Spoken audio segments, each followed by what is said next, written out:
ألزكم بالله. بعض الناس يقول لك يا أخي كلام وزير الوزراء عادي طبيعي. هذا محمد بن سلمان قال كلام الطبيعي. أقسم بالله إنه طوي الشعب اليمني مع كلابها مع حيواناتها. خلى الشعب ينتبه بكلام. هذا كلام مسؤول. هذا كلام المسؤولين حكوته. لا، هذا قيادة مسؤول كذو شيبة بهذا الخطاب. خطاب استهزاء بالشعب، استهزاء بالمواطنين، يستهزئ بالكل. قال لك عادي طبيعي، عادي ولا اوتوماتيك. ما هو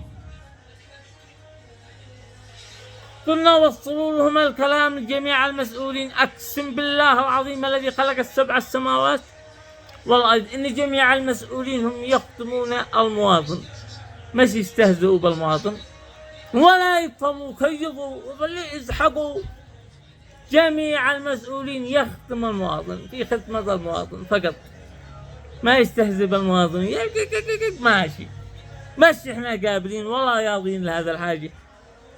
كان من يخون والله لو يكعك بي مسؤول لا نلعن والديك.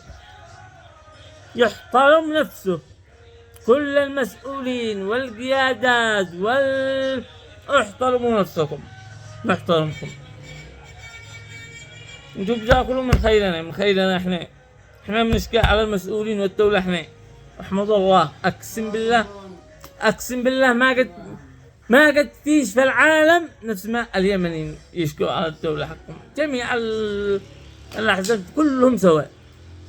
الله يعين الشعب. اقسم بالله قطو الشعب ضابع ضانق زانق ما يعلم به الله. الله يخرج البلاد والعباد والشعب اليمني والله العظيم انه طيب. والله يخرج شعبنا العظيم من هذا الزنقة والأزمة بإذن الله بحق واحد أحد. النيد الثلج.